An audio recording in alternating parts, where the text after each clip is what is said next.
Hello again. Um, Thank you for watching this video. I hope you watched the previous one, the 2008 tier list. So this, as you can imagine, is the 2019 tier list. Hopefully, I've remembered to put that in the title. Um, I played a lot more games in 2019 for the channel. I mean. Um, Probably played more games in general. I think that this channel actually makes me play a lot more games than I usually would, and a lot more varied. If I'm left on my own, I'll just keep replaying the same games, and yeah, a lot of these games are games I'm replaying, but I'm replaying them with a different angle, with a more analytical perspective. Uh, so Plus the ones I'm playing for the first time. So let's. I've put them. I've put the games in order of when I played them, not necessarily the order in which I published them. Actually, this is. Well, it doesn't matter what order it is. It is really. Um, I've I've I've I've split the games up in roughly the years I played them. Obviously some games I took some time to play. Some games I played a lot of like in a series. I played a lot of them, and then uh, put like one episode per week, and that ended up taking more than 1 year. That's fine. I have my own criteria for which game goes into which year. So these games are for 2019. So let's start. First game, Kingdom Hearts Birth by Sleep. So, in 2018, I played. This is a replay. In 2018, I played Kingdom Hearts, Kingdom Hearts Rechain of Memories, and Kingdom Hearts 2. Kingdom Hearts Birth by Sleep. This game is. I played it when it came out for the PSP. I adored the game, and this time I played the final mix version, which is even better. This game, it might be controversial for a lot of people, but in the previous video I said that Kingdom Hearts 2 was one of my probably the best in the series, and then I mentioned, oh, there might be another contender. This is the contender. Kingdom Hearts Birth by Sleep is a fucking masterpiece. I love this game. It story-wise, it's one of the best. Gameplay-wise, it's one of the best. The ability system in Birth by Sleep is really satisfying. I really like playing this game. It makes me cry like an idiot. Yeah, I think everyone should. Well, I'm not saying everyone should play this game, because this game should only be played if sort of. Well, actually, you can sort of play this game in isolation. It might actually work really well if you play this game first, before the other Kingdom Hearts. It's really good. It's a really good game. And funny enough, not about Kingdom Hearts, but I'm not doing this while looking at the previous tier list, so I don't actually know, or I don't remember exactly where I put previous games in a series. Some of them I do, but for the next game, Uncharted 2, so I don't remember where I put Uncharted 1. Uncharted 2 is one of those games where it's in every way an improvement over the first one. The story is more interesting, much more compelling.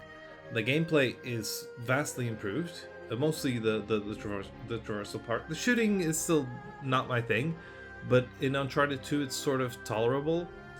I didn't like the final boss and some of the final fights. But generally, the shooting, the combat didn't bother me as much. I felt like it was serving a purpose. But like I said, if one of the departments is really killing it, you sort of don't remember when or you don't notice when the other departments aren't quite getting there. Uncharted 2 is yeah, it's fucking amazing. It's an amazing game. It really is one of many examples where the second game, this doesn't happen as much with movies because there isn't a technological, or there isn't as much of a technological leap between movies anymore. CG is sort of stabilized in terms of quality, but well, because I'm mentioning CG because it's the only piece of technology really that was still advancing in the past years in terms of film technology.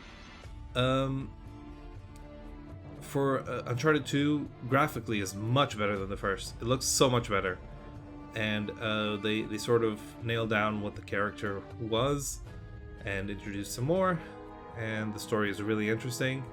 The setting is really interesting. They went to a snowy place because, yeah, I just want a challenge. Yeah, it's an amazing game. It's a really must play. Uncharted 2 specifically. One of the best in the series. There aren't a lot of games, but yeah, one of the best in the series. Yeah, I think it's fair. Kingdom Hearts 3D Dream Drop Distance. Now it's when we're getting. I mean, Chain of Memories was already sort of a bullshit name, and Birth by Sleep is also sort of a bullshit name. But 3D, just to have the 3Ds to make Dream Drop Distance. Of course, it makes sense during the game, especially the Dream and the Drop. The Distance, not so much. The game itself, originally it released on. Oh, this was a first play. Now that I think about it, yeah, this is a first play. First time I played this game was for the channel. This released originally for the 3DS. I didn't have a 3DS at the time. Also, it required an attachment because the 3DS at the time did not have a right joystick. Thankfully, I never played it for the 3DS. I played the Final Mix version on the PS4. I have some issues with this game. I like the story of this game a lot. It's sort of this is when it really goes off the rails with time travel and shit. And gameplay wise, I remember being very, very, very, very frustrated because the game is very difficult unless you fully explore the mechanics, the Dream Eaters, which involve just you getting more Dream Eaters and feeding them and taking care of them. So basically grinding, not necessarily combat grinding, but grinding. And I felt like the game lost a lot of my investment because of that, because I just reached the point in the game where I realized, okay, no, I've got to spend 10 more hours just training just to finish this game, which is never fun. I feel like while it has a lot of systems that are very good and very well utilized in later games, I did not feel like it executed everything as well as I would like. I will put this in. It's still a great game. Yeah, it's still a great game. But it could have been more well thought out. Now, new series of games. This was also a replay. Batman Arkham Asylum. So I started the Arkham series. Batman Arkham Asylum. I played this. I think it released maybe in 2008 or something. I played it back then. I probably played it on the PC back then. This time I played it on the PS4. This was on the PS4. Oh, interesting. Yeah, it's it was something collection that included Arkham City. It's a very good game. It's a very good game. A very enjoyable game. I have issues. Like, as a Batman game, it's great. It's really an amazing entry. It's sort of a reinvention of Batman in terms of video games. I think the last Batman video game might have been for like maybe the PlayStation, but like a series. I don't think we ever got like a serious Batman game. By serious, I don't mean like the story is serious. I mean like somebody's actually trying to make a good game, and you felt like they were trying to make this a good game, and they did. They made a great game. However, it might be because of the later entries. I don't, even though a lot of people consider this the best in the series, I don't enjoy the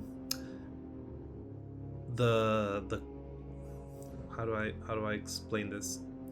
So this game is sort of a Metroidvania game. It's a specific three-dimensional space with lots of like corridors. It's sort of labyrinthian, and you need to keep going backwards and forwards to find new things and to progress the story. I don't like the traversal in Batman Arkham Asylum. I feel like it's it's really claustrophobic for me. It's a 3D action game with a character that can theoretically fly. Well, not fly, but you keep going through grates and stuff, and that, oh, no, I get really frustrated. Not frustrated because the game is bad. I have problems with getting stuck and feeling claustrophobic.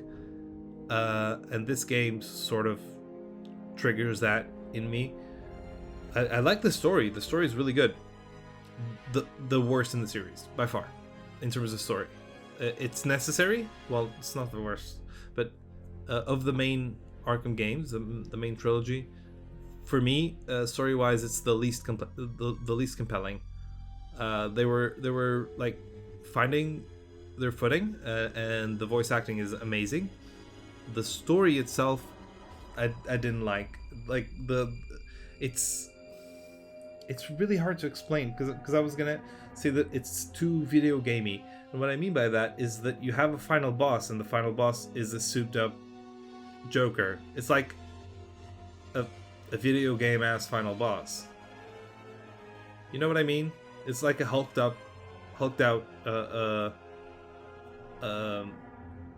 Joker, and that does have significance later, but that's not what I want from Joker.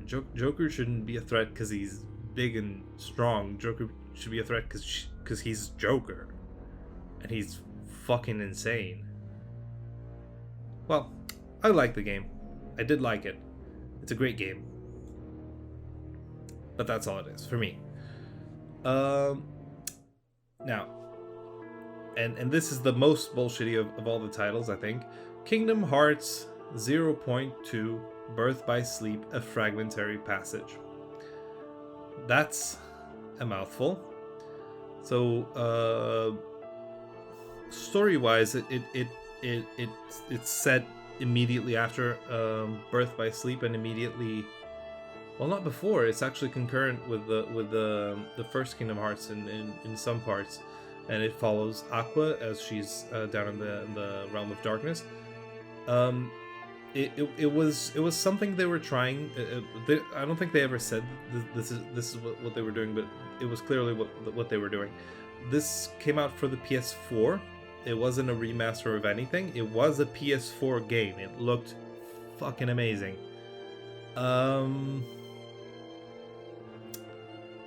They were testing stuff. They were testing the tech for PS4 so that they could nail Kingdom Hearts 3, and it was a very enjoyable experience. but it is a very short experience, and while compelling, it's not at the level of the others, just because it's in isolation. It's sort of the same thing that I did with the Last of Us and Last of Us Left Behind. If this was part of Birth by Sleep, yeah, it would still be a masterpiece. As a standalone thing, and it wasn't a standalone thing because it was included in I think Kingdom Hearts something remix, I think, which had 3 games.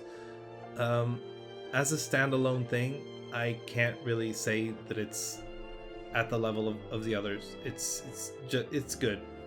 It's good. I very much enjoyed it. It didn't really do much for me.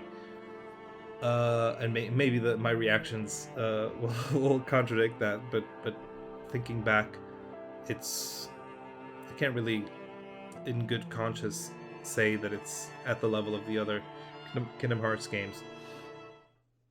And speaking of Kingdom Hearts games, on to the last Kingdom Hearts game for now. Kingdom Hearts 3. This was a first time play. I played it as it released. I actually upgraded my hardware specifically for this game and had some issues because of it. Because the first few episodes that I got, well, not episodes, the first few recordings that I made got corrupted, and that was a nightmare to edit because it kept crashing my software. But I persevered. I found ways around it. I think it still looks bad, the first few episodes of Kingdom Hearts 3 that I published, but yeah, but I ended up playing the whole game. It was a long time to wait between games, not counting 0.2 obviously, and I'm not saying it was a long time between me playing one game and playing the other. I mean, between Kingdom Hearts 2 and Kingdom Hearts 3, which was a direct sequel, there was Birth by Sleep, which was a prequel. Even if we count that, it's a long time to wait. I think between 2 and 3, it's like 15 years. That's a long time to wait between games. There are a lot of people who say this game is bad. I don't think that's the case. I think, and I've this is an opinion I've been formulating, and doesn't just apply to Kingdom Hearts. It's an opinion I've been formulating for the past few years. I think people don't realize how much their expectations of something affect their experience. The thing is, Kingdom Hearts 2, as I think I said in the previous video, to me is a masterpiece. Everything about that game is better than the first. Kingdom Hearts Birth by Sleep, as I scored it here, also a masterpiece. Not because it improves on Kingdom Hearts 2, but because everything is executed perfectly. Sort of. I don't like to use the word perfect because people think perfect means infallible, and that's not how I mean it. I just mean it's sort of almost the best execution possible for what they did. Kingdom Hearts 3 has a few things going against it. First, it's a really big game on a new platform, meaning the new consoles. Second, the development was a mess because Setsuya Nomura was doing this in Final Fantasy 15 at the same time. Then he was taken off of 15. Came to do this exclusively. The game originally was going to be in Luminous Engine, then it changed to Unreal, which delayed a lot of things. I also could feel in this game a lot of Disney influence. And what I mean, of course, the game is a mix of Final Fantasy and Disney. We know that. The thing is, I could feel like some decisions were sort of, if it wasn't somebody at Disney telling them, please do this. I know you have something planned, but please do this, or rather, you're gonna do this. It was someone at Square going, let's do this to please Disney. And in my opinion, that almost never goes well when you start sort of pandering.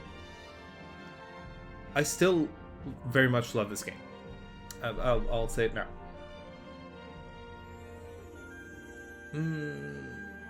Is it a great or an amazing game?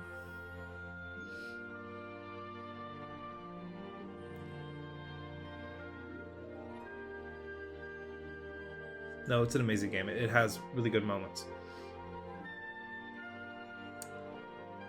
I feel like it could have been better. I feel it was, like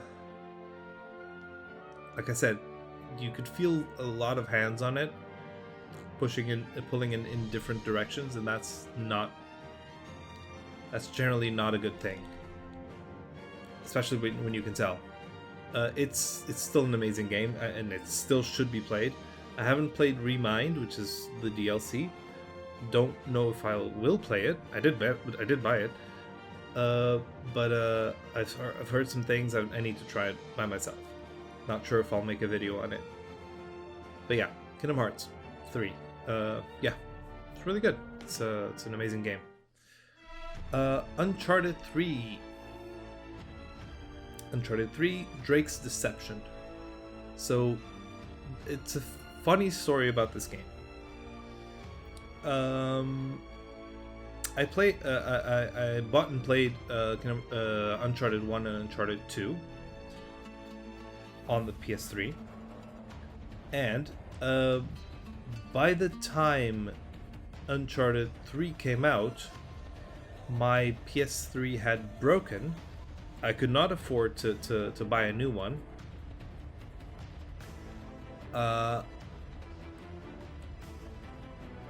Also, I could not afford to buy the game, obviously, because I couldn't even afford to buy a new console.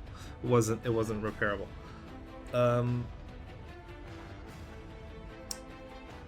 And I ended up. This was actually the first time I played the game, because I had at the time, I think it was 2011 when it came out.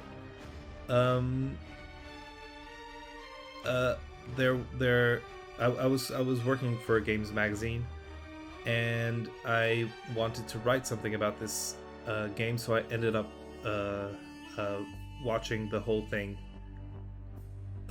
online, which wasn't a necessarily good experience. Now, what I'll say for this game is, from a technical standpoint, it is by far the best of the PS3 games. You can tell it's a huge improvement over 2, and 2 was a massive improvement over 1. Naturally, as technology works, leaps become smaller as you go along, which isn't a bad thing. It just means that there is less to improve. That's great. So technically, this is as good as a game could be for the PS3. Story-wise, really good. It didn't grab me the same way Uncharted 2 did, but it was still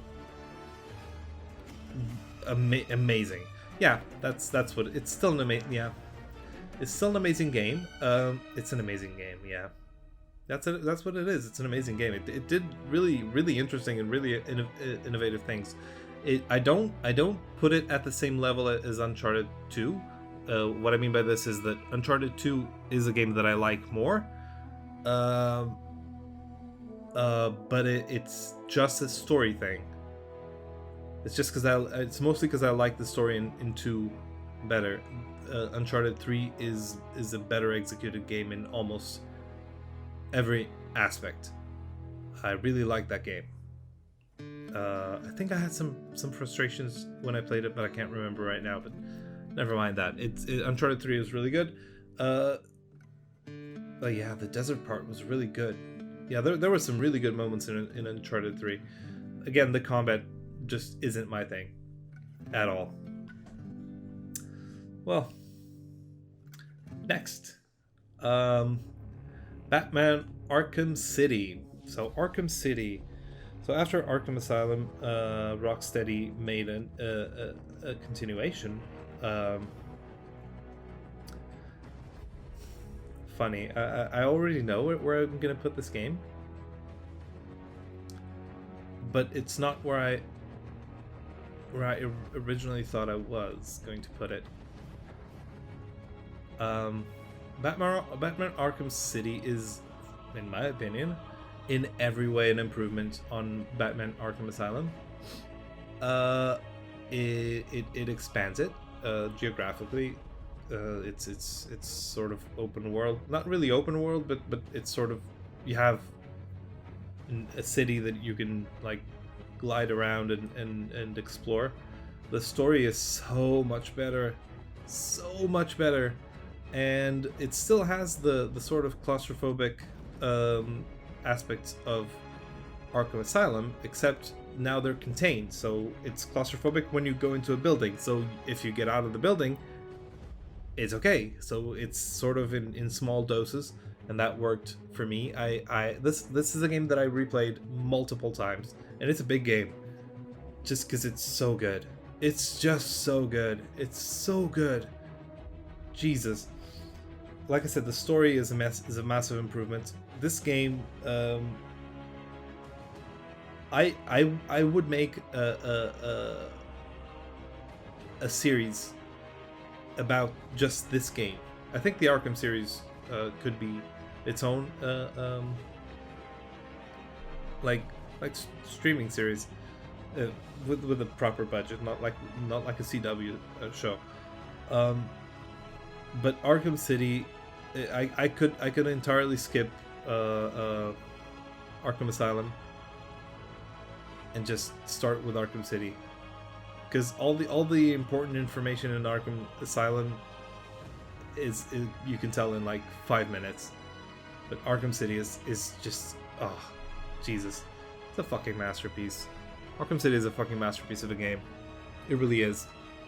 It really is. I'm sorry, I'm not saying more. It's just that the more I'm thinking about the game, the more I'm remembering. Yeah, this was great. Yeah, I love this. Next one, Uncharted 4. So as you can see, I played a lot of. Well, this is something I started doing with Kingdom Hearts, which was just picking a series and just going, okay, I'm gonna play the whole series. I'm just gonna do it. So I played Uncharted 4, A Thief's End for the channel as well. Uncharted 4 is another game that is really special. It really is a natural progression for the story in Uncharted, in the Uncharted trilogy. There's a time skip, and the game sort of addresses that there's a time skip, and how that affects the people. Uncharted 4 is the best that the series could be. And what I mean by that is, I still don't like the combat. It so perfectly encapsulates the feeling of sort of an adventure, archaeological investigation, not actual archaeology, but like Indiana Jones archaeology, traveling around the world, fighting bad guys, the bad guys that are looking for the same treasure, so we need to beat them to it. It's just so fucking good. But the thing is, this is really weird for me. I don't think I ever thought about it in these terms. Uncharted 4 is by far the best in the series. But like by a huge margin. I really love this game. Yeah. This might seem like hyperbole. It's not hyperbole. Uncharted 4 is a fucking masterpiece. It is the perfect execution of its elements. The combat might not be for me, but I still enjoy it. In this game specifically, it's the most enjoyable it's been because they've perfected it. The driving works phenomenally well for a team that doesn't do driving. Madagascar is like unbelievably complex, an unbelievably complex section. Not complex in terms of game design. It's complex in terms of visual design. It's so beautiful. Like you almost every like it's panoramic views everywhere. You can like look around and you see just a beautiful place. Anyway, I can't gush about Uncharted 4 for much longer. Am I gonna have too many masterpieces? Let's see. Batman Arkham Knight. Now this is gonna be controversial. Batman Arkham Knight came out for the PS4. It's a PS4 game. It's the first one of the series to be on the PS4. If you show this game to me, if you show this to somebody, the game, the Arkham Knight game, to somebody now, and you tell them that it's a PS5 game, most people will believe it. This game is beautiful. It is gorgeous. I can't even imagine how much this game could benefit from actually being developed for the PS5. Obviously, that's not going to happen. It is again in every way an improvement on the first games. It's much more similar to Arkham City. The story is very compelling, very compelling, especially after the first twist. It's just a perfect Batman story, and it is a Batman as fuck story. I really love this game, and a lot of people say, "Me, the Batmobile is so too many missions." I don't fucking care. I love this game. Yeah, there may be too many missions for the Batmobile. You don't have to do them all. What? I mean, you have to do some of them for the story, but so you have to do a lot of other things for the story. You don't like the Batmobile? You don't like the Batmobile. Like, this is a Batman game and you don't like the Batmobile? Fuck off. Fucking masterpiece. I'm not ordering these in terms of, yeah, not doing that. Am I gonna run out of space? Oh no. Oh no. Okay. Well. Speaking of masterpieces, let's just do that. Final Fantasy IX is, and this hurts me. This hurts me to. It doesn't hurt me to say. But here's the thing. Final Fantasy IX is not my favorite Final Fantasy at all. It's not even in my top 2 Final Fantasies. It is in my top 3, I think. But here's the thing. I wouldn't change anything. I wouldn't change anything about the game. It's as close as I can say to a perfect Final Fantasy game. The story is really good, obviously, but like, you care so much about the characters, and the ambiance is so good. You really feel like you're in it. It's this was obviously a replay. I actually have a distinct memory of when I bought this game, like driving to like the mall and buying this game, and then on the way back reading I was reading the instruction manual for the. I think that I did the same for Kingdom Hearts 2, if I'm not mistaken. No, it's for Kingdom Hearts? Weird. Was it? I don't know. But I distinctly remember for this game, yeah, I was reading the instructions manual for this game in a little parking lot, obviously inside a car, while my parents went shopping. I think I did that a lot back then.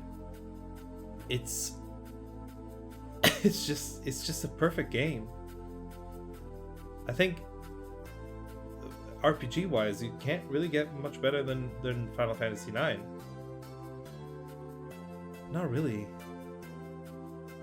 It's amazing. The soundtrack is amazing. Obviously the soundtrack, I say obviously, but like, maybe you haven't played any Final Fantasy games. All Final Fantasy games are good. Like, all Final Fantasy, like, this is a weird statement, and it's not a normal thing to say. There are a lot of Final Fantasy games, and I'm telling you, all Final Fantasy games are at the very least good. Most are great. A lot of them are amazing, and a lot of them are masterpieces. Fuck it. Yeah. Like, in a series that has like 15 plus games? Are you kidding me? Like, more than one masterpiece? Several in the amazing class? Yeah, Final Fantasy IX. Fuck yeah. Next, The Order 1886. I didn't play this when it released. I think it might have released around this. Was this released as a PS4 game originally? Yeah, it is a PS4 game. Yeah. PS4. I'm sorry. I'm just thinking if I played it, if I also watched it online. I didn't. And whether it was at the around the same time as Uncharted 3.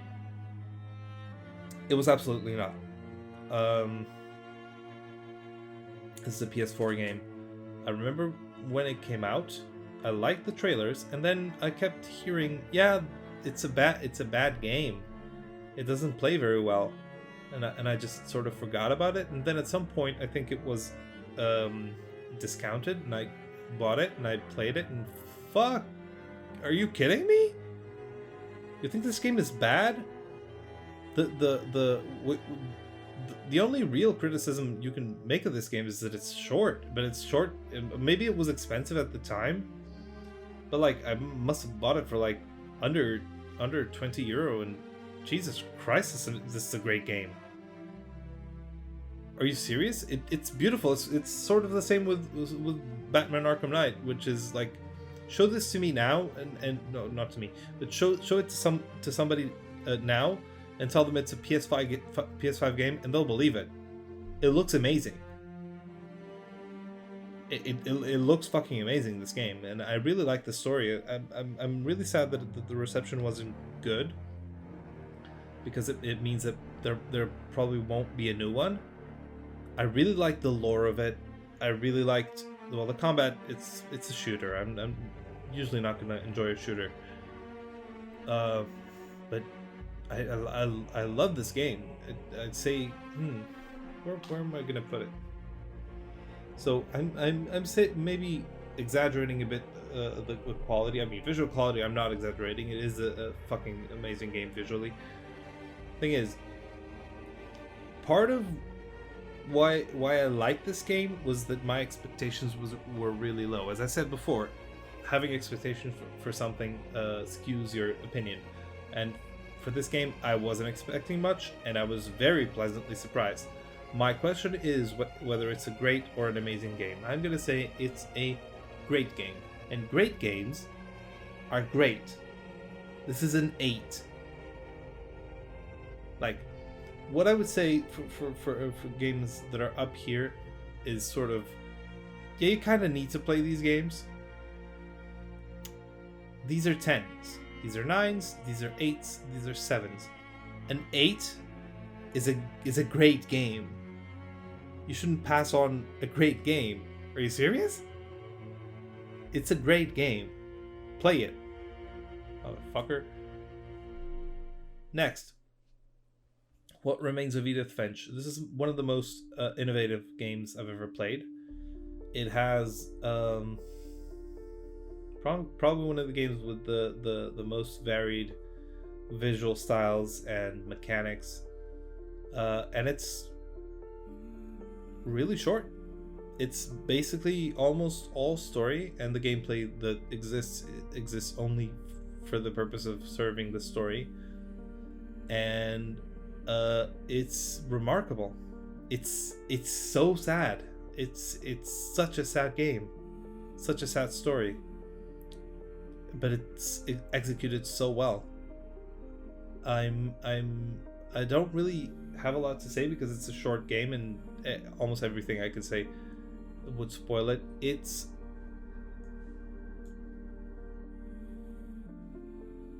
an amazing game. So on to Infamous Second Son.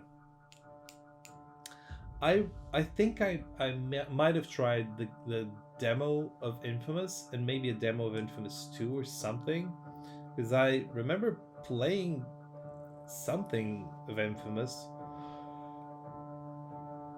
but it never grabbed me. I never cared about Infamous, and to be honest, I really even now I don't really care much about the franchise as a franchise itself. If they make another Infamous game, obviously this is Sucker Punch. If they make another Infamous game, which I hope they don't, just because I like the direction they're going right now. They made Ghost of Tsushima. If they make another Infamous game, I'll play it. But if they remake 1 and 2, I don't give a shit. I have no attachment to those characters, and clearly they don't either, because this has barely anything to do with the first 2 games. It's one of the first PS4 games that came out one of the first PlayStation 4 games that came out, and it's sort of a showcase of the technology. So you could sort of tell that they were still trying stuff. If it had been made 4 years later, or even 2 years later, it would have been a lot better mechanically. But it's really enjoyable. It's short. And what I mean by short, I don't mean like 2 hours. I mean it doesn't overstay its welcome. You know, you can just play it, relax, and finish it in like 1 or 2 playthroughs, maybe 3. And I really enjoyed it. This was also a replay for me, if I'm not mistaken, and I would recommend it.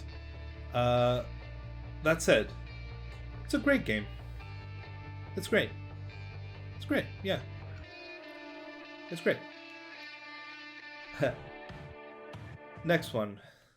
The Last Guardian. Last Guardian. So this is from the makers of oof, oh this Eco and Shadow of the Colossus, which I have yet to play, and I should. They seem to be all narratively connected.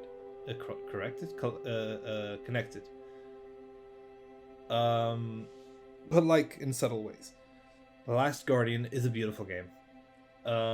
It suffers a bit because when you play it, you can see that it wasn't originally a PS4 game.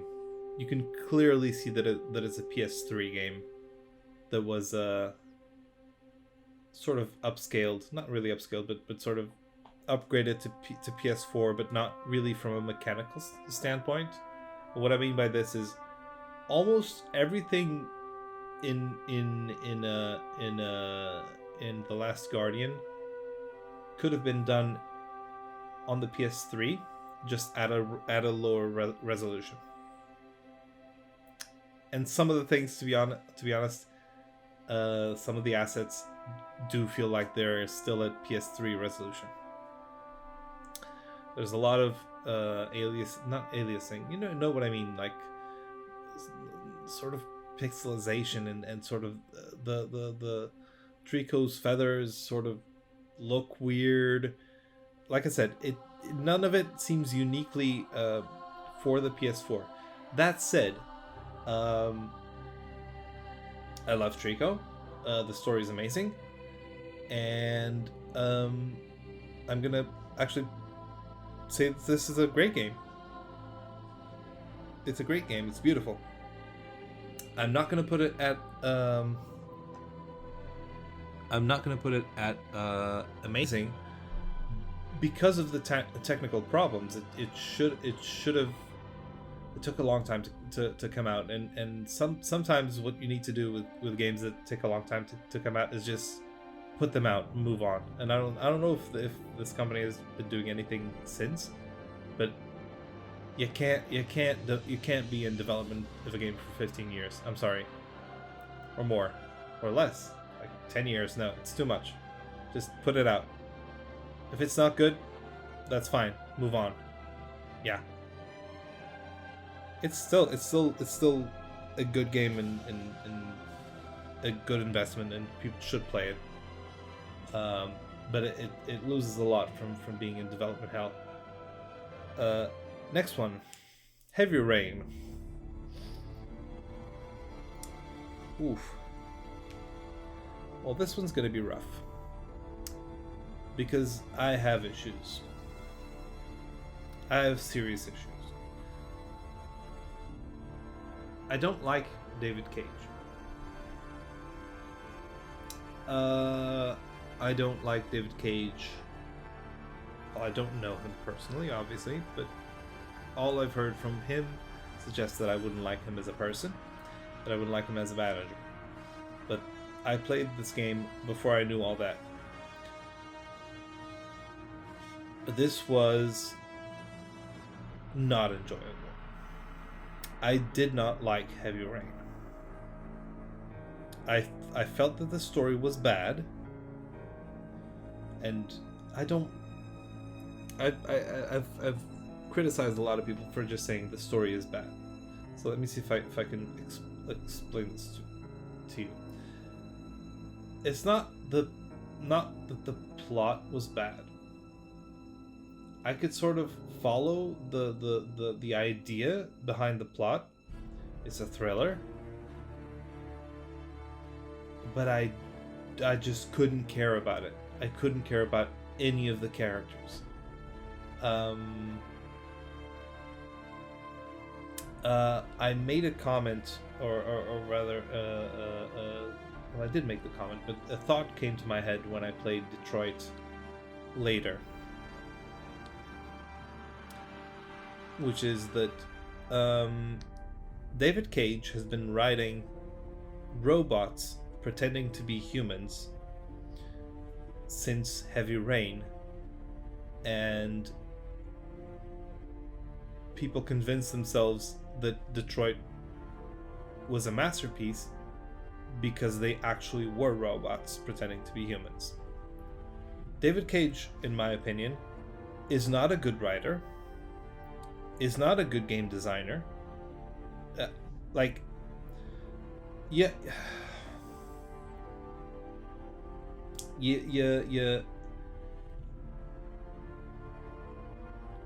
you can't really make a game and neglect specific aspects of it. And this is going to be a dumb criticism, but here's the thing. So Ethan, I think the name was Ethan, is an architect, right? And the game tells us Ethan is an architect, right? He is an architect. He designs, specifically, he designs homes, or whatever he designs. He's an architect. He's been trained to design homes as well. And they show his house. His house makes no sense from an architecture point of view. Like, it's distracting, is what I mean. You can write the best story in the world. Like, you can write the best script in the world, film script, game script. If the story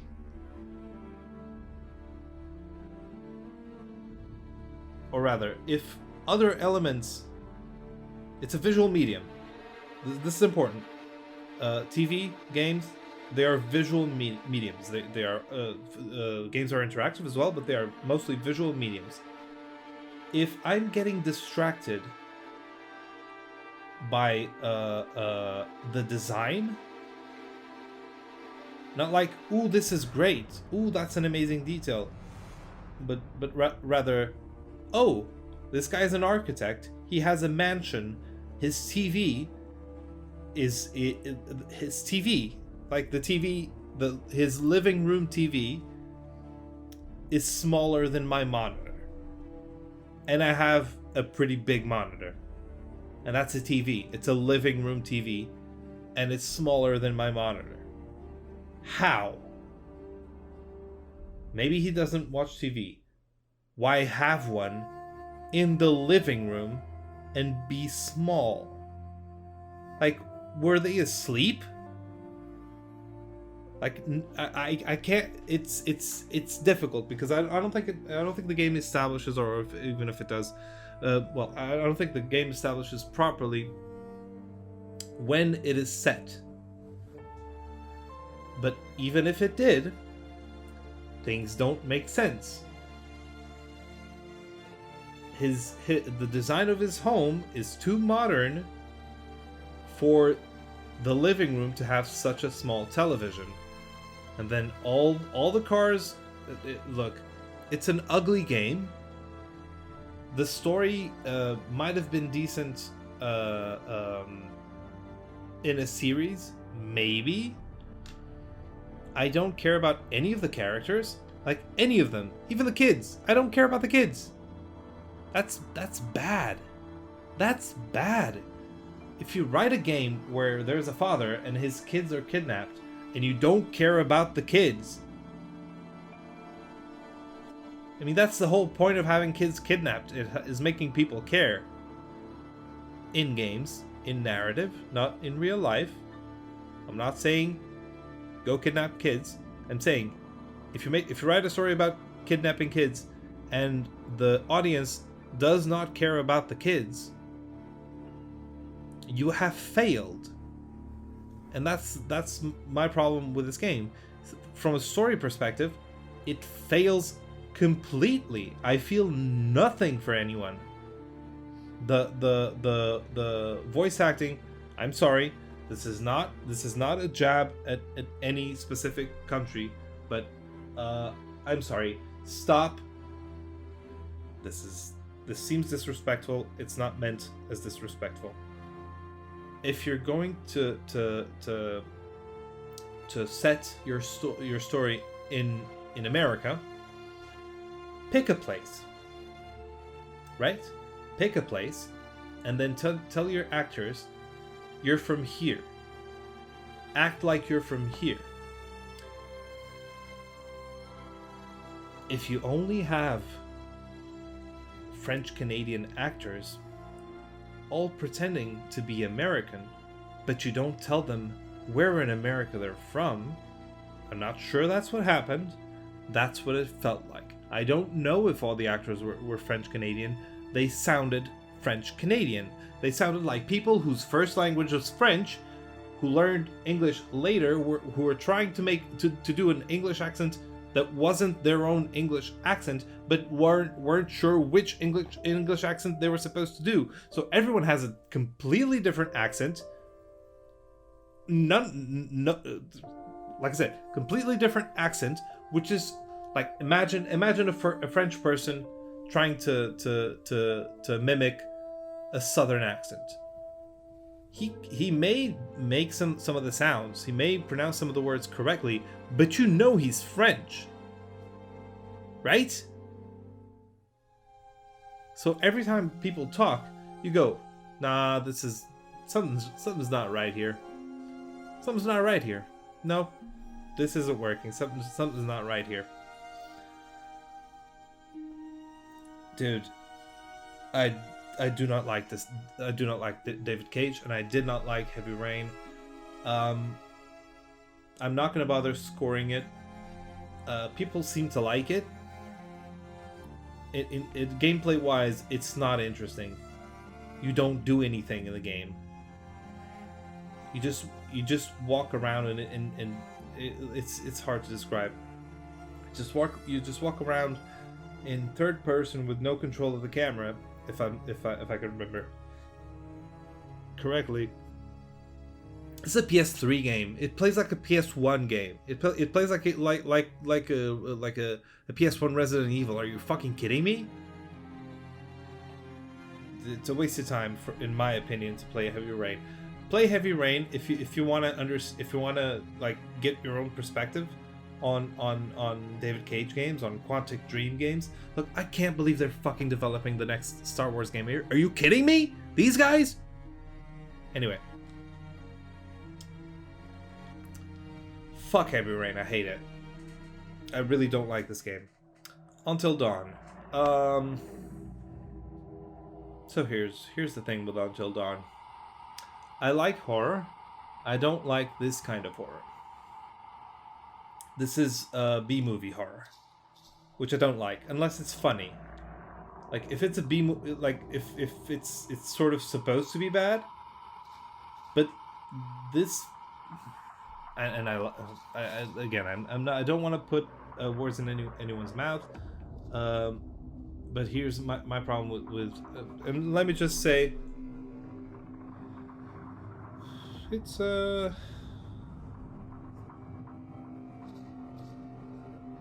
It's a good game. It's a well done game. Gameplay wise, it's not too dissimilar from Heavy Rain, but it does do things differently. First, I actually believe the characters are real characters, even though they're supposed to be. Okay, I really wanted to avoid comparing games, but the problem with Heavy Rain characters is that they were trying to portray real people, and they didn't seem like real people. Until Dawn tries to portray the characters as horror movie characters, and it succeeds at that. It does a great job at that. They feel like horror movie characters, like B-movie horror characters. And that's what this is. It's a B horror movie, horror B movie. Yeah, we'll go with that. It's a horror B movie, but not a fun one. I don't care about the story. I don't like. Characters can die, but when they die, I just go, oh well, they're dead. You know, like it's not a scary game. It's horror. It's silly horror, but it doesn't feel like they're trying to be serious, but it feels like they're trying to make a good horror movie, sort of horror movie. Well, I know it's a horror game, but it's sort of based on horror movies, so that's what they're going for. And as a horror movie, I would not care about this. As a horror game, I don't care about it. It's very well made. But I don't care about it. So I'll put it in good. Will I? Will I put it in good? No, I won't. I'll put it in okay. It's okay. It's an okay game. I can't recommend it because of my tastes. I wouldn't recommend this because of my taste. Unlike, well, not because of my taste, but if I hear somebody really likes horror B movies, yeah, fucking play it. You'll enjoy it. I didn't. But I didn't hate it the way I hate Heavy Rain. I don't hate Heavy Rain. I just heavily dislike it. I don't understand how it frustrates me that people call Heavy Rain a masterpiece when I don't think it's even decent. You know what I mean? Like, it's, for me, it's not a masterpiece.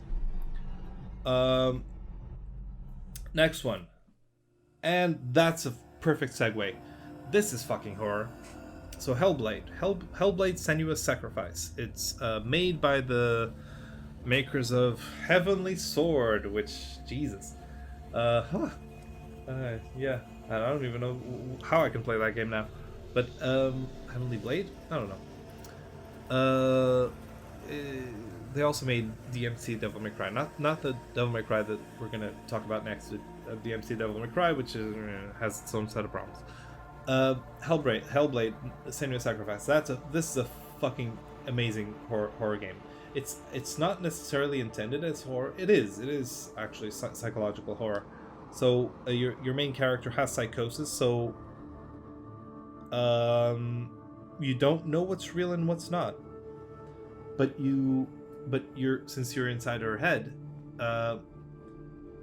you have to assume that things are real. So you interact with the environment and you fight the enemies that you think are real, but maybe some are real and some are not.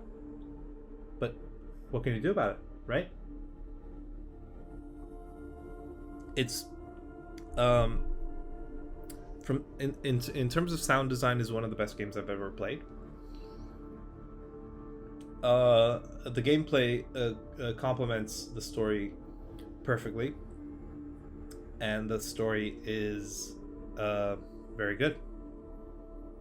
It's I was sort of heartbroken when I discovered that Ninja Theory, which is the company that makes this game, had been bought by Xbox. But now that I have an Xbox and Game Pass, I don't fucking care. I'm gonna play it. And it's not too far away. When is this coming back? Coming back? When is this coming out? Hellblade 2 release date. Holiday. Okay, it's gonna take a while. Holiday 2022 at the earliest. Okay, works for me. I'm gonna play it. It's a very special game that I would recommend to anyone who likes horror. It's not for the same audience as Until Dawn. Obviously, you can like several types of horror, but it's not schlocky B movie horror. It's psychological horror.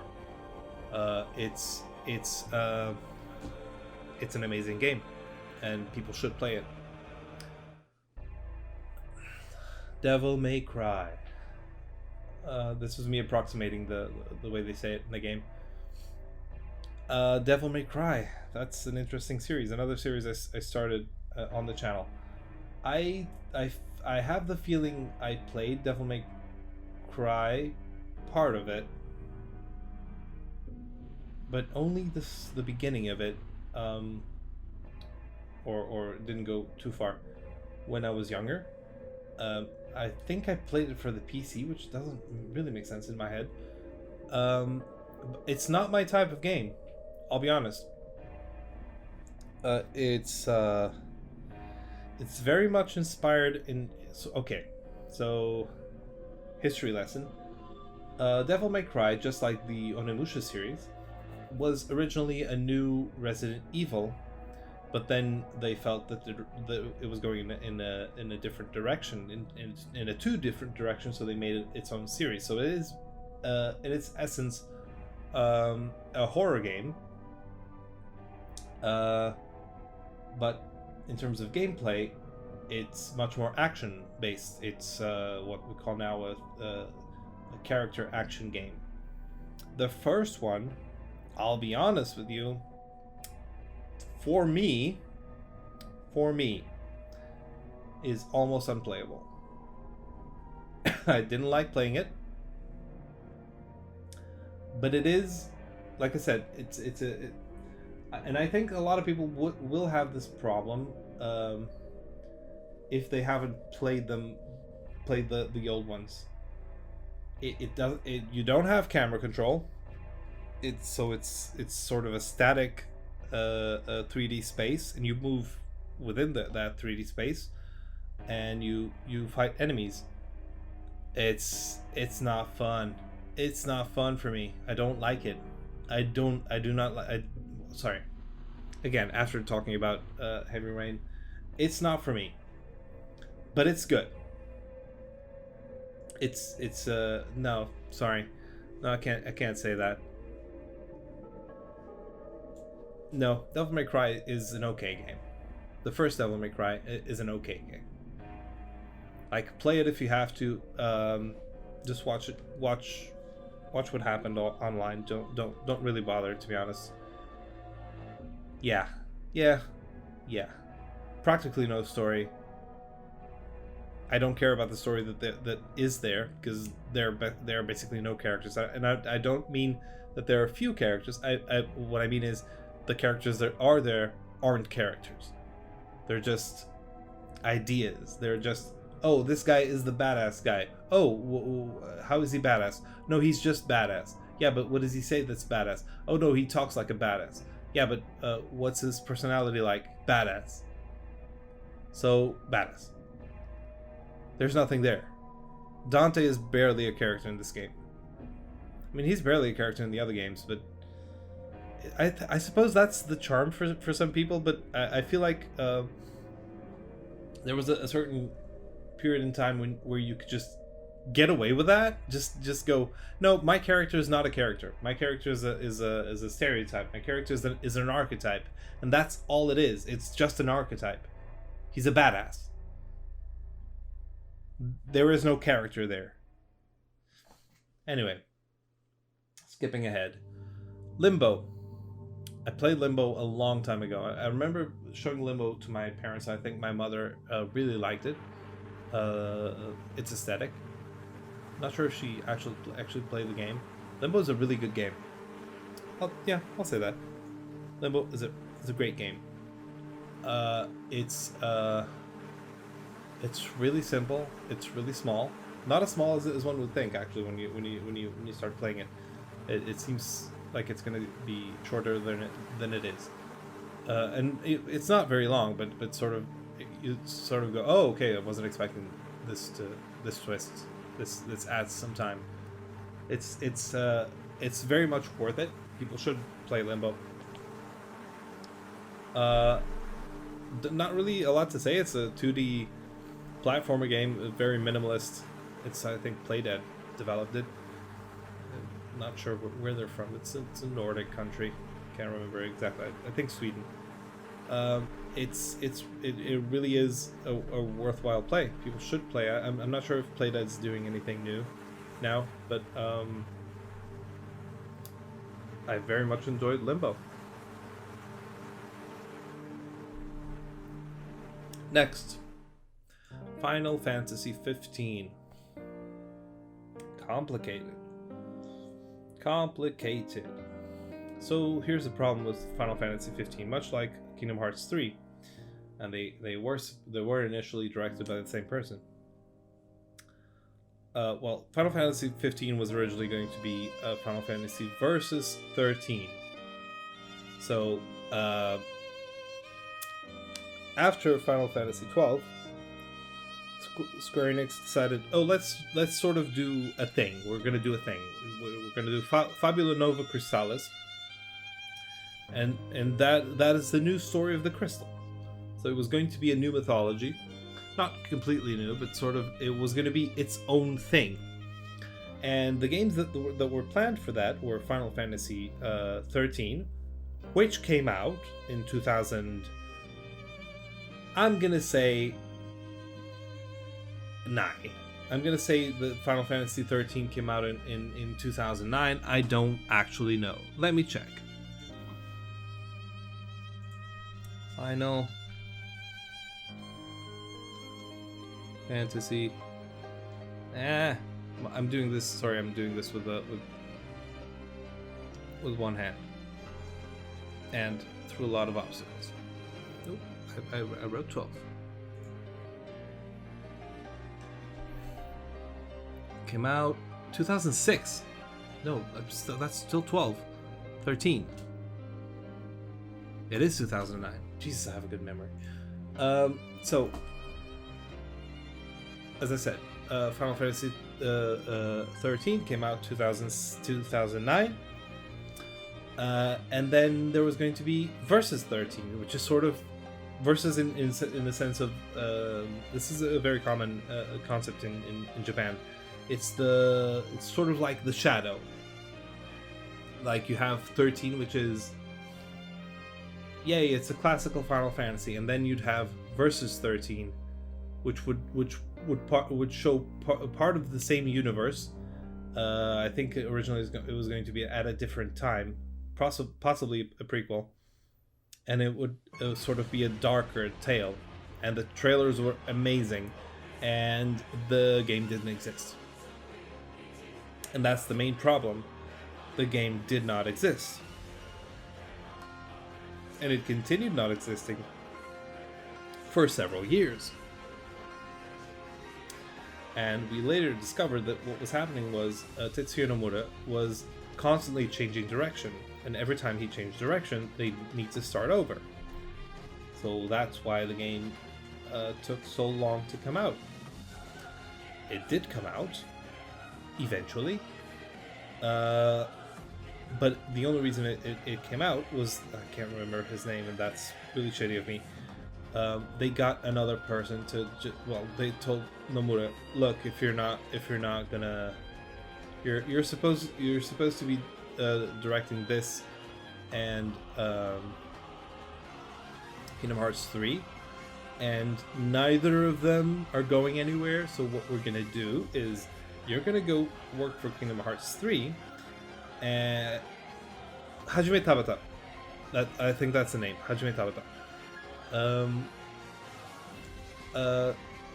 We're gonna put Hajime Tabata as the new director on the game, and so they basically fired Tetsuya Nomura from Final Fantasy Versus 13, and Tabata went, got the game, and just was given sort of an order of, you have to release this. We're gonna give you some time to make some adjustments. This needs to come out. And it came out. Was it ready to come out? Maybe not. Did it have serious problems? Yeah. How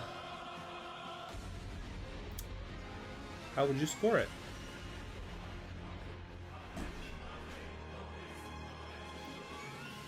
It's still great. That's what I mean. Even when things go terribly, Final Fantasy games are still gonna be good. At the very least. I really love this game. I really love the combat of this game. The gameplay is really good. I really love it. It makes me cry a lot. Gameplay wise, it's one of the most interesting because it's the most recent Final Fantasy that came out. Now that I think about it, yeah, we're waiting for 16 now. It has a huge open world section, and to be honest, that's how Final Fantasies should be. Just make them open world. It works. Make them open world. Yep. So yeah, it's a great game. I would recommend. And now to Final Fantasy VIII. Fun fact, Final Fantasy VIII was one of the first games I ever played. Seriously.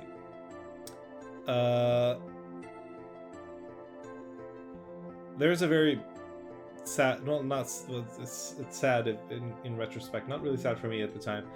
The first game that I owned was Final Fantasy VII. The problem was Final Fantasy VII looked bad, even for my eyes as a child,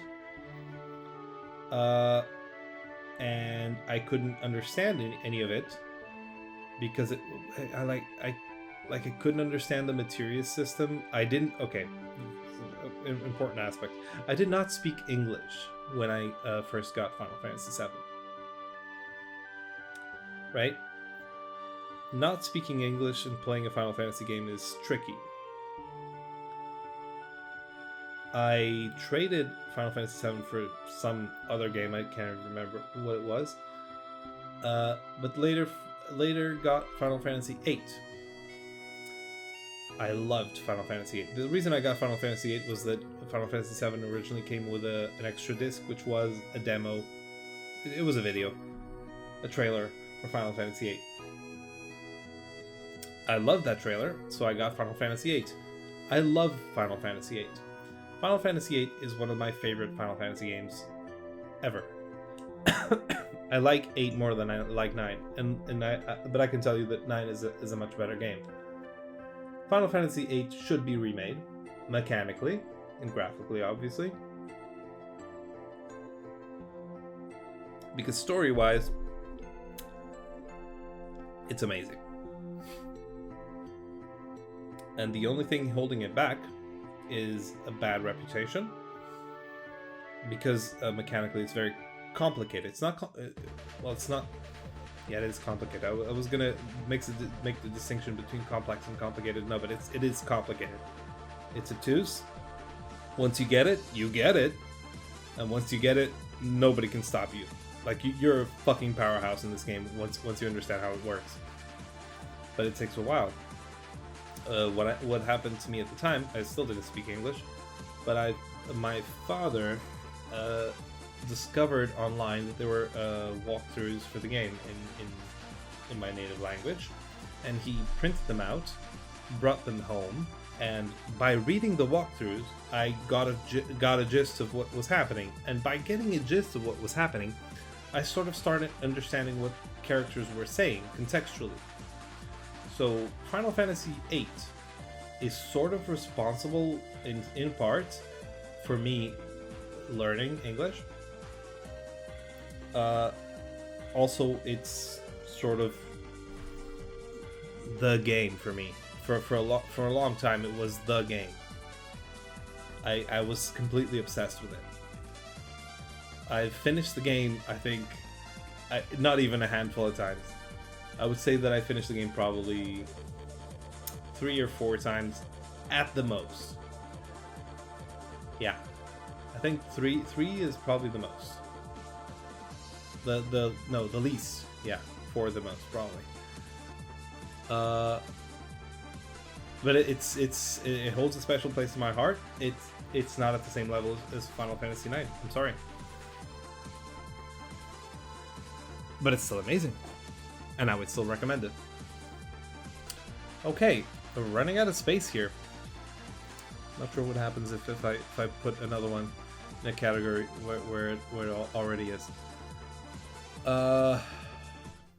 Uncharted Lost Legacy. So Uncharted Lost Legacy is a sort of a standalone game that came out after Uncharted A Thief's End, and what that means is that technologically it's where Uncharted 4 was, but it doesn't have Drake, so it can just tell its own story, and it does, and it's really good. It's a really good game. I know it's not just a really good game, is it? The characters are really compelling. It tells a completely different story in a completely different setting, and it makes you care about the characters' investments in that story. So again, this, I'm not putting things where I thought I was gonna put them. It's an amazing game. It's an amazing game. It is an amazing game. Yeah. Yep.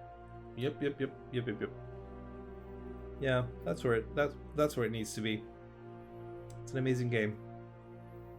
It takes everything that works in Uncharted 4 and does it and just it takes the same tools and makes another amazing game. Notice I didn't put it at masterpiece. I just feel like Uncharted 4 from start to finish is sort of perfect. Too much combat, yes, but it works perfectly. This one sort of also does, but I don't get as invested as with Uncharted 4. Part of it is that it's the characters I knew from the previous games. It's sort of a continuous story. But never mind. Next game, Inside. So Inside is not a sequel to Limbo. It is made by the same company, Play Dead, and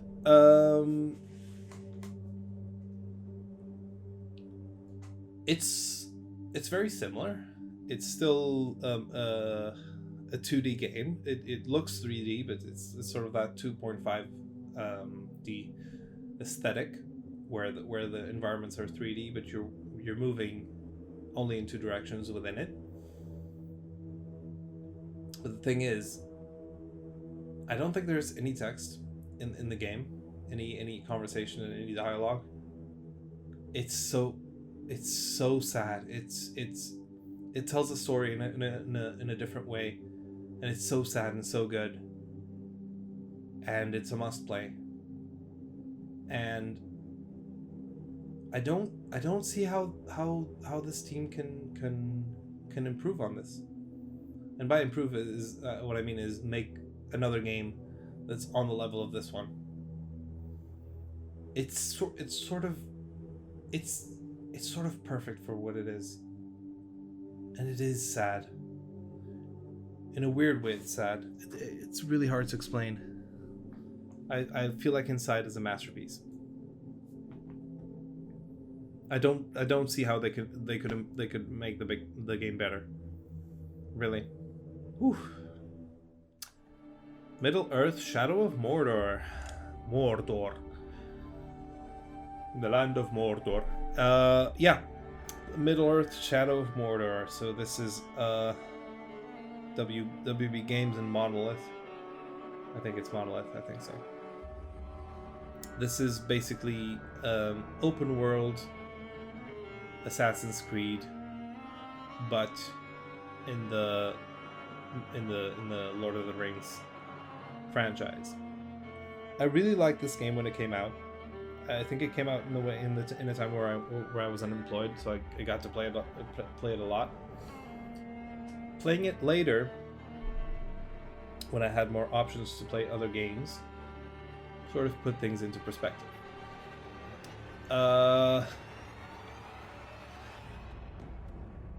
It didn't make the game bad. I'm not saying that. But that's a good thing about thinking critically about your games, is you sort of get to change your perspective on them. And the thing about Shadow of Mordor is it suffers from that open world problem where things sort of become a collectathon. Story-wise, it's compelling, but the problem of making a game in a universe where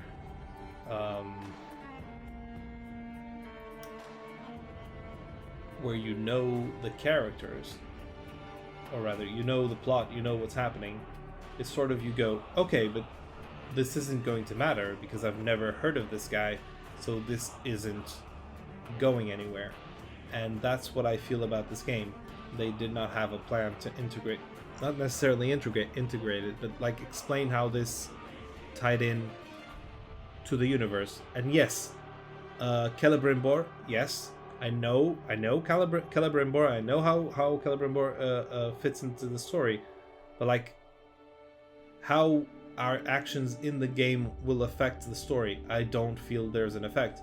The only effect that you could say it had is that it weakened Mordor's forces, so it made things easier for our heroes. I don't think that's enough. Gameplay wise, it's sort of basic. It's not basic, but it could be better. It's how should I put it? This I did not expect to do this. Huh. Let's see where I put this one. I did enjoy the game. I like the game very much, but I'm not going to play it again. That's for sure. Just because also there's a sequel, but it doesn't add much to the story. This one specifically. We'll talk about the sequel later. Shadow of Mordor. I'm struggling between putting it as good and great. I'll put it as good. It's a good game. It's a worthwhile play. I will recommend it. Oh yeah, that's a distinction. I usually don't recommend okay games unless it's sort of for a specific genre. I could easily recommend Shadow of Mordor. Yeah. But I'm not going to say it's a great game. No. Beyond Two Souls. Beyond Two Souls. So Beyond Two Souls is the sequel. Not sequel, sorry. The continuation. Also not a continuation. It's the next game from Quantic Dream and David Cage. And if you remember last time I talked about David Cage, you remember why Heavy Rain is in the didn't like it category. Beyond Two Souls is the exact same type of game as Heavy Rain. It's a mostly static environment third-person game where you move around and interact with things in a very clumsy, uninteresting way. Thankfully, the story is a little more compelling, and they got decent actors. And I don't mean decent actors just because they got big name actors. What I'm saying is they're big name actors because they're good at their jobs. And if you're gonna, it didn't have to be big name actors, but if you're gonna set a story in America, and he does seem to be obsessed with America, stories don't need to be set in America. But if you're gonna set a story in America, please get American actors, or at least actors that can do an American accent, a specific American accent. I know Elliot is Canadian. That's not important. She's from a specific part of Canada. I'm joking. It's Canada. I know. She's from I think she's from Nova Scotia. Sorry, very sorry. He's from Nova Scotia. And therefore the accent isn't a problem. I do apologize for that. For using the wrong pronoun. Obviously Elliot does a great job. I think Willem Dafoe is here as well. Willem Dafoe is a fucking amazing actor. It's look, I don't particularly like the Sam Raimi Spider-Man movies. I don't like them at all, actually. But I saw the new one, the No Way Home, and Willem Dafoe fucking kills it. He's such a good actor. Jesus Christ, he's such a good actor. He fucking carries that movie, or at least he carries every scene he's in. Anyway, it's the Beyond Two Souls. It's an enjoyable story, mostly. It still sort of suffers from the same sort of how do I put this? I think David Cage is convinced he's a better writer than he actually is, and either nobody has told him that his writing has flaws, or he surrounds himself with well, I'm sure he surrounds himself with yes men But if anyone's ever criticized him for his writing, I don't think he took it well. So, yeah, it's not. It's a lot better than Heavy Rain. I still can't recommend it. Beyond Two Souls for me, is an okay game, and it's not not the fault of the developers, and by developers I mean the technical developers, the people who make the sound or the visuals or anything else. It's no longer distracting like Heavy Rain was. It's poorly written, and the conceit of the story is weird and unappealing to me.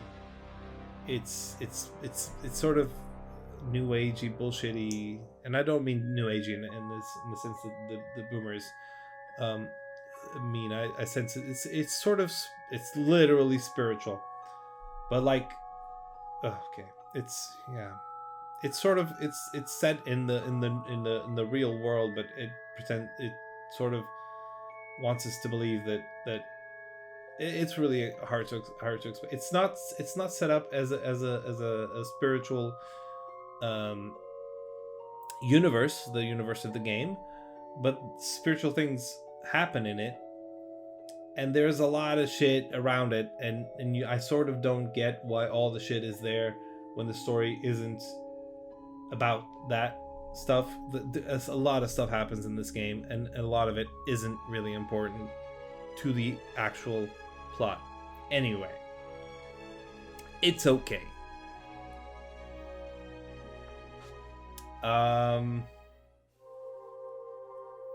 Devil May Cry 2. This is easy. Didn't like it. Fucking terrible game. Fucking hated this game. I regret playing this game. This game was a bad use of my time. Devil May Cry 1 is... Look, somebody played Devil May Cry 1 and complained, saying this isn't edgy enough. Like, I like this, but he sort of, he's a badass, but he makes jokes. Can you make him a badass but not make jokes? Like make him not fun? Yeah, can you make this game not fun? That's Devil May Cry 2. It's Devil May Cry 1 without the fun. Yeah, I didn't like it. I'm not going to talk more about it. Waste of time. Journey. Easy. Masterpiece. Masterpiece. Journey is a masterpiece. Journey is a PS3 game. I played it on PS4. It's minimalist. It's beautiful. Visually, it's beautiful. In terms of music, Austin Wintory. I love Austin Wintory's music. And this is sort of where he got on the map for me. I believe he worked on Flower as well, but I didn't play Flower. But Journey is sort of one of those transcendent games. It's exactly what it needs to be. It's perfect.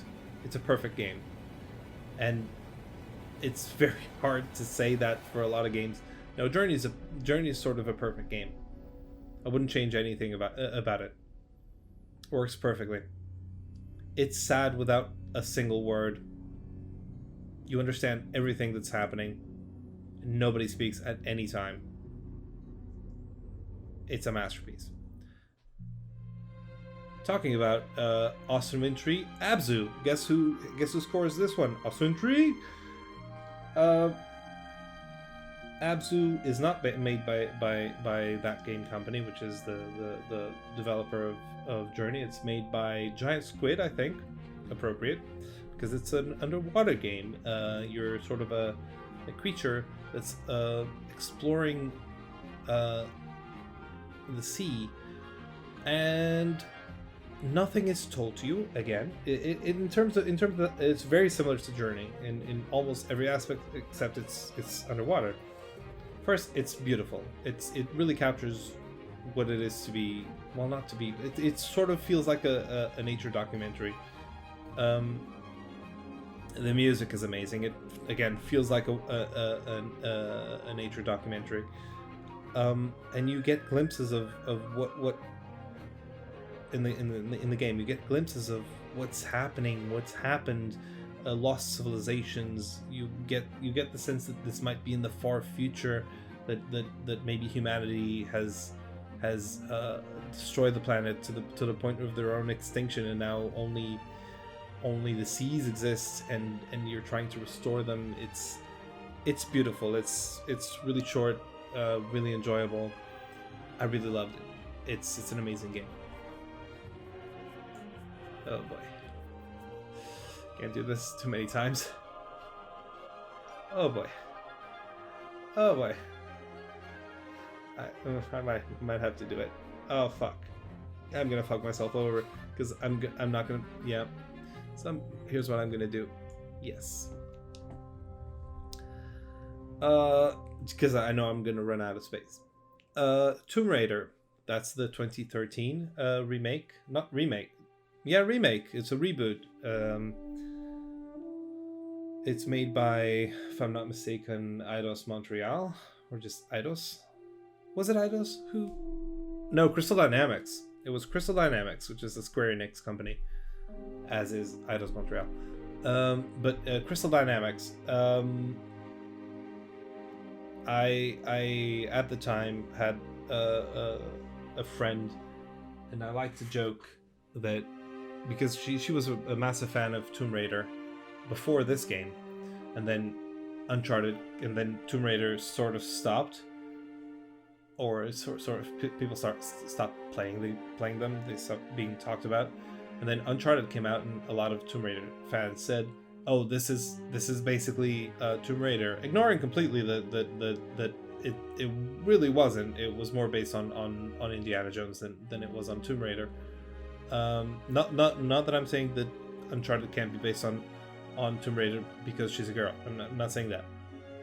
I'm saying that they have the same inspirations, and gameplay wise, it's not at all like Tomb Raider. I didn't feel the only points in common were they're both archaeologists and they shot guns.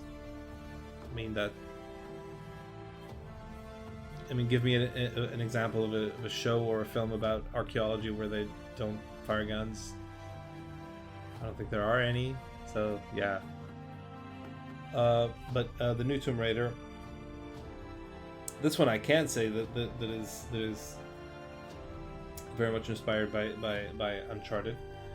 But well, maybe not inspired by Uncharted, but it's the same kind of game which was very popular at the time. So it's not necessarily inspired in Uncharted. It's sort of them going, oh, this sort of game is popular. Maybe we can make a third-person action game with shooting mechanics, but Tomb Raider, and they did. And I really like this game. It's really good. I really like this game. I really do. I played it a lot of times. Of the series, by far the weakest. Technologically, yes. I did like the story though. Can't remember the story of the other ones. Kind of. No, I really like this game. The shooting mechanics are much more enjoyable than the Uncharted games, in my opinion. The environments, like I said, it's similar, but it's not the same. It's not the same game. It has a lot of things going for it that work better for me. RPG mechanics, for one, is one of them. Sort of collecting things and then improving your gear, improving your skills. I like that very much. That gives me a motivation to play and explore. Yeah, I really like this game. I'm gonna say that this game it's great. It's a great game. Yeah, it's a great game. Yeah. Now, my bias. Death Stranding. Oh boy. Oh boy. A lot of people are not going to agree with me. Now I'm going to sound like a fanboy, but Hideo Kojima, he's a weird guy. He's a really weird guy. But sometimes he can just nail it. And that's, for me, what he did with Death Stranding. A lot of people say it's a slow game. A lot of people say it's boring. I'm gonna say it. I consume things in different ways, and lately the way I consume things is I hear about something, it seems interesting, and I go to consume it. I play a game, I watch a movie, watch a show, watch anime, whatever. Instead of going, this is what this needs to be for me to enjoy it, I go, show me what you got. And I make my judgment afterwards. And so basically what I'm trying to say is I try to go into things with no expectations, and not necessarily and I don't mean expectations in terms of quality. I try to go into things with no expectations of its nature, of what it's going to be, of what it's going to tell me, what kind of story it's going to be, of how it's going to play. I just go, tell me your story, and tell me your story in the way that you want to tell me your story, and I'll tell you afterwards if I enjoyed this. You know what I thought about Death Stranding? Fucking masterpiece. It's a me game. It's like it was made for me. It's weird. Is it slow? Yep. Does it bother me? Not a lot. Not at all. Not at all. First, Death Stranding made me discover low roar, and I fucking love low roar now. In terms of ambience, it's perfect. The sense of community that is created in Death Stranding because of the buildings, and everyone can contribute towards the buildings, and you can finish constructing certain buildings that other people started. It was amazing. Yeah, for me it's a masterpiece. But it's not like you can't go into this and go, I want an action game, I want this, I want that. No. Just let the game play itself, and you'll get to it. You'll get to it. Don't rush it. You'll get there. Yeah? You'll get there. Yeah. Okay. Fucking love it. Next game, Shadow of War. Middle Earth Shadow of War. So, Shadow of Mordor I placed in the good camp. Shadow of War is in almost every way better than the first one. Remember me telling you that I don't see how this fits in the rest of the thing, and it sort of seems inconsequential. Why should I care about these characters? Yeah, Shadow of War fixes that immediately. Well, not immediately. You sort of understand better at the end of the game, but it makes me care for the characters immediately. At the start of the game. The setting is much more interesting. It has actual characters with motivations, and I care about them and their motivations. It gives consequence. Like, you understand the impact of what you're doing. What you do in the game does have consequences in later games, and they found an ingenious way of doing it. Because usually what you would do is, we changed this, so this will benefit the good guys. No, the trick is when you can't change it, when you have a canon that you can't change, but you're doing a story that's set in the canon, but that story cannot change the events of what comes in the canon. So in this case, you have the Hobbit movies, you have the Lord of the Rings movies or books, and you have a story that's sort of set in between them. You can't change it. So instead of changing it, you lean into it. What you do in the game causes some of the things that happen later. Genius. Fucking genius. Just do that. Genius. I love this. I love almost everything in this game except for the RNG stuff. So RNG is random number generation, and what I mean by this is that there are several pieces of equipment that you can wear here. What I mean is, like, you have a head, armor, legs, sword, bow, yeah, all those pieces of equipment. You can get new bows, new swords, new armor. Yeah, all of those will have different stats.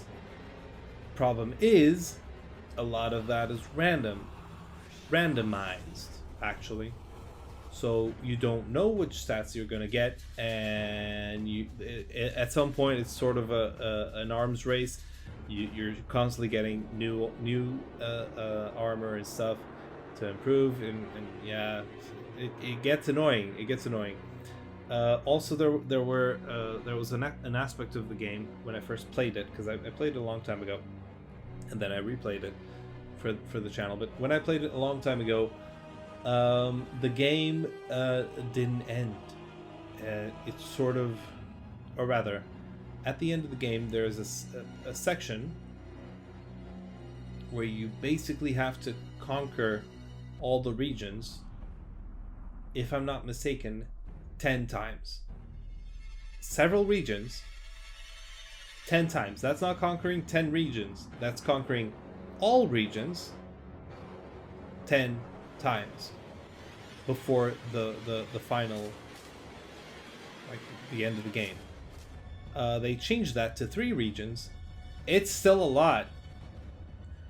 I think it was 3 regions, but it's still a lot. But this time I could finish it, and it's a very satisfying finish. I didn't play the DLC. I didn't really feel like I needed more. It's a massive improvement over the first one. I'm gonna put it at a great. Is it great or amazing? That's great. Also, there was some microtransaction bullshit going on when it released, that was taken out way too late. Like for Star Wars Battlefront, it was like the first week they realized, oh, we fucked up, we gotta change this. For this one, it took like years, if I'm not mistaken. Next one, second to last, Star Wars Jedi Fallen Order by EA. And this well, I didn't talk about it back then, but the Battlefront game was developed by DICE, and with help from Criterion, which is specialized in vehicles. So they did the ship's parts. Jedi Fallen Order. It's a third-person action game, and it reminds me of the Jedi Knight series, but in every way improved. You can't shoot a blaster. Whatever. It's I love it. I fucking love this. I love this. This is exactly what I need. First, it's more Star Wars story that only tangentially intersects with the movies, but you feel the impact of what you're doing. It expands on the mythology, which is something that I feel few Star Wars projects do. We talk about the Witches of Dathomir. We talk about so many interesting things. It plays like a marvel. I really like the way it plays. It looks great. I mean, make another one, please. This is what I want. And here's the thing with EA and Star Wars. They had an exclusive contract to make Star Wars games, and they made like 3. I know they made smaller games, but in Squadrons, okay, 4.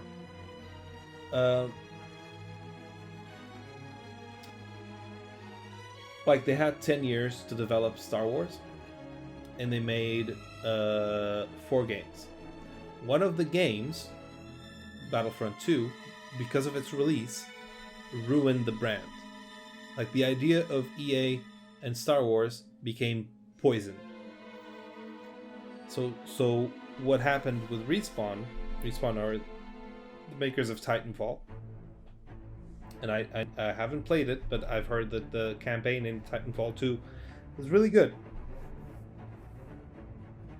And that was their angle. Because the problems with Battlefront 2 were related to the multiplayer. They wanted to monetize. They wanted to make as much money as possible by withholding stuff, and then you'd be frustrated, and you'd go spend real money to obtain new skins and new characters and whatever. For Jedi Fallen Order, their approach was, yeah, let's make a single player game. Let's put in nothing to do with multiplayer, because multiplayer games single player games are dead, right? That's what EA has been telling us for a long time, more than a decade. Single player is dead. Nobody plays single player games. You know what?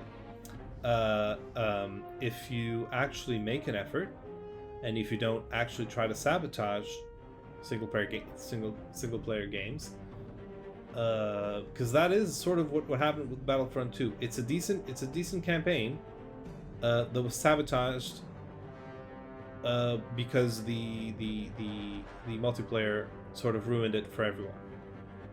And if you just try to make a good campaign and you give it to a good team, maybe they'll shit out a good game, and they did. Except they didn't shit out a good game. They didn't shit out a great game. They shut out an amazing game. Jedi Fallen Order is a shining beacon of what Star Wars could and should be, and I am sad that it might not go anywhere after this. Yeah, played it for the first time on the channel as well. Good investment. Really good investment. And now it has some updates. I discovered at the end of the game only that I could have been playing it at 60 FPS the whole time. That was frustrating, especially because it's sort of has certain hints of Souls of the Dark Souls series, and like precision is really important in the 60 FPS. Really helps with that.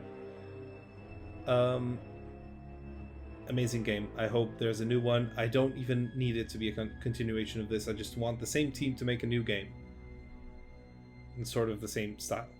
Actually, I do want a continuation because I want certain characters to come back. Last game I have on my list, Rise of the Tomb Raider. So the direct sequel to Tomb Raider. Technically, or rather from a technological standpoint, in every way better than the first one. It is really good.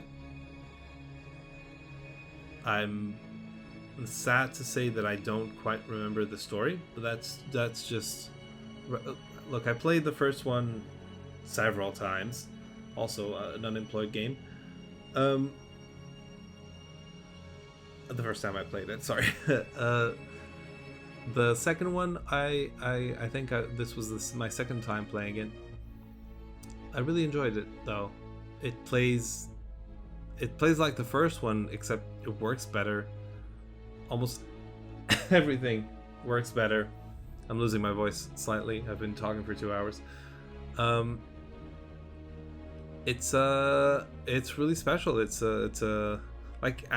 not a lot to say about Rise of the Tomb Raider that doesn't apply to Tomb Raider as well. The characters is further developed.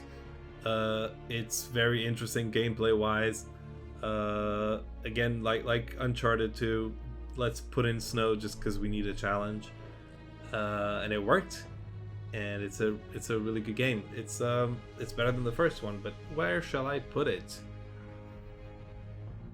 I'll still put it at a great game. Still a great game. Yeah. Yeah. I like it. I like it. Yeah. So, that's the tier list. I can't believe I filled out. There's so many masterpiece games. Are you kidding me? Oh Jesus. Let me just give you some other stats about this, about 2019. These are, again, all the games I played for the channel in 2019. Looking at the wrong list. There are 34 games here. 22 of them I was replaying because I knew they were good, and I thought that I wanted to share. But I was playing 12 new games for the first time. That's a lot of new games, and I don't mean new games as in they released that year, but games I was trying for the first time because of the channel. So this is what this channel has done for me in great part. I would never have played Heavy Rain or Beyond if it weren't for the channel, or Until Dawn. I'm only listing the ones on the bottom of the list for some reason, or Devil May Cry 2. But I'm glad I did. I do feel like Devil May Cry is sort of a waste of time, but I'm glad I played it because now I understand why it's a waste of time and what went wrong.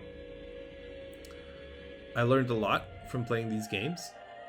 This has helped me form new opinions about games, more informed opinions about game developers and the process of game development. It's a hard process, and these people do need to be supported, the good ones. And I don't mean the good ones in terms of the ones that make good games. I mean the ones the ones that are doing good things. They're good people working, and there are a lot of bad people working in the games industry, and bad people can make good games, but they're not good because of them. They are generally good in spite of them, because for each David Cage in Quantic Dream, there are hundreds of Quantic Dream developers that actually keep the wheels turning.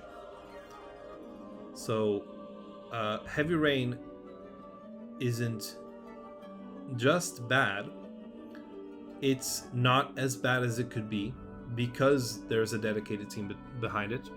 Beyond is better than David Cage could make it on his own because there's a good team behind it. And these teams are good at getting feedback and improving themselves, even though David Cage really isn't. And the Devil May Cry series improves a lot in the future, as do most series, to be honest. So if you want to give negative feedback, you can give negative feedback, but just don't like you could make the feedback negative. Don't like try to have people. Don't try to make people's day negative as well. You know what I mean? Like if you don't like a game, say what you don't like about the game. Don't say that everyone that made the game is a piece of shit. Especially don't insult them personally. And I don't mean me saying that David Cage is a piece of shit, because David Cage is publicly proven to be a piece of shit. What I mean is, If you don't like, he's not a piece of shit because Heavy Rain is bad. He's a piece of shit because he's a piece of shit, and because he's a piece of shit, his games are shit. Sort of, they're shitter because of him, and he certainly makes his company sort of shitty, and not his workers, his company, because he makes people's lives a living hell. But like, there are a lot of good developers, good people who develop games. Continue supporting them, continue buying games, and give them positive feedback when you have positive feedback, because trust me, negative feedback, people won't hesitate to give you negative feedback, but people will hold back when it comes to positive feedback. And so give positive feedback when you have positive feedback to give, and give negative feedback in a constructive manner. Tell people why you didn't like something and how you feel it can be improved, and be prepared to have a response that